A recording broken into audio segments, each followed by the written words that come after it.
سلام محبة ونور لقلبك طيب. إن شاء الله يلقاك الفيديو وانتي في أحسن تقويم. البقالة تاع اليوم مغايرة. البقالة تاع اليوم من قلب العرس.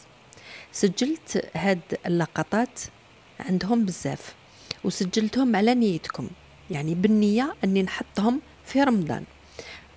مقبلة أني نخرب احتسبتهم، قلت والله على حساب النوايا موالفين بالفوارة في الدار والقعدة.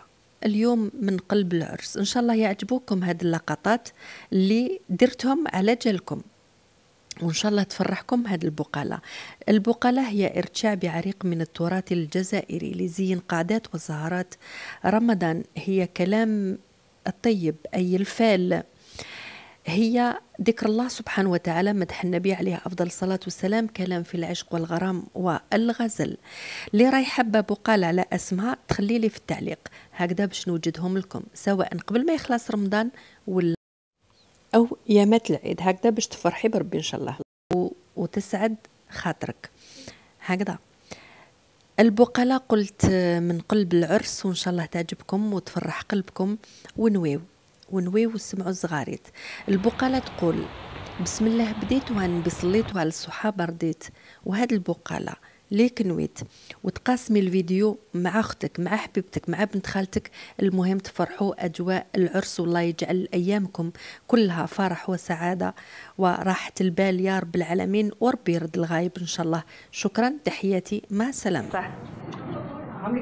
عمتي ولا بالطعام راني شبعانه، ولا بالبن راني رويانه، ولا بوليدك ما نديه غير انا.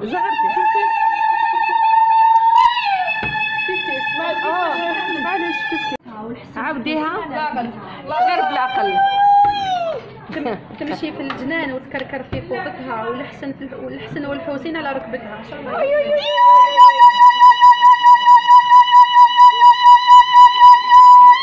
صحيتي نويها على فيها مروحي.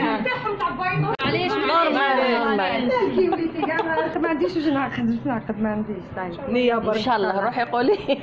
جعلوا لي من الذهب وحبالها من فضه، حبط القاع الجنان لقيت الحبيب يتوضى، رميت له غصن حبق ورمى ليا ورده.